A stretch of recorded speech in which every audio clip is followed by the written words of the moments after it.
Okay, because I hear it all the time about how leopard gecko bioactives fail. It's just a fad. You have to do it this way, you have to do it that way. There is no one damn way to do a bioactive leopard gecko enclosure. You can do it many different ways. It doesn't have to be the same as everyone else's. Some people choose to use straight clay because it's more compact and they're a little bit more worried about ingesting loose substrate.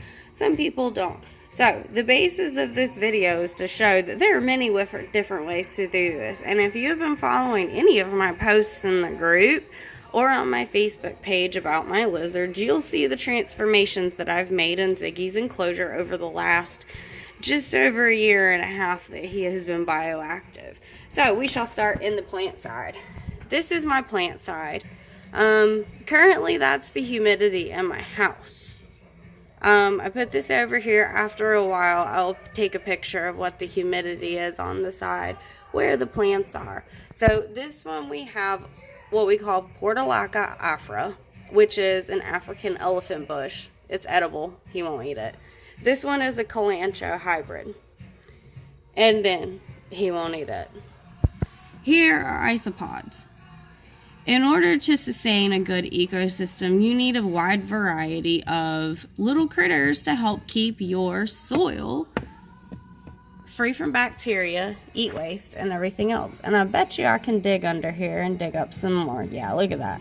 Most of these in here are either native to my yard or some that I threw in, some dwarf whites and things like that. I have caught millipedes in here from my yard that must have hitchhiked in on something. So yeah, I have worms. They don't ever surface too much until I water the plants.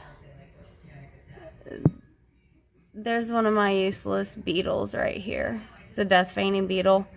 I think my other one died because it was in the way whenever I watered, and yeah, it hasn't recovered since. I used to have like 7 or 8 or so of them in here, and now I have no idea what happened to them all. Even whenever I took this tank apart, I couldn't find them. Anyways, so I decided this weekend I was tired of the way it looked. So I took stones from when my husband dug up our fire pit. We tried to replace most of the slate that I had in here with actual stones that probably came from the mountains at some point in time. The fire burns give it a nice good look. And then I dug out a system of tunnels. This whole system of tunnels is for Cleaner Crew, the gecko,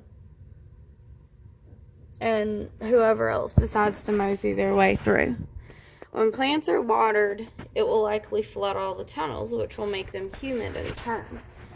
Ziggy's favorite place, though, is right here.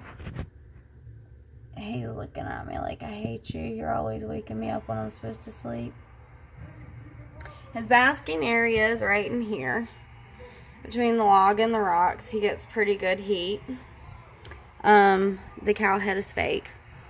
I'd love a real one, but, you know, too big. So, it's kind of an overhaul of his tank to make it a little bit more natural.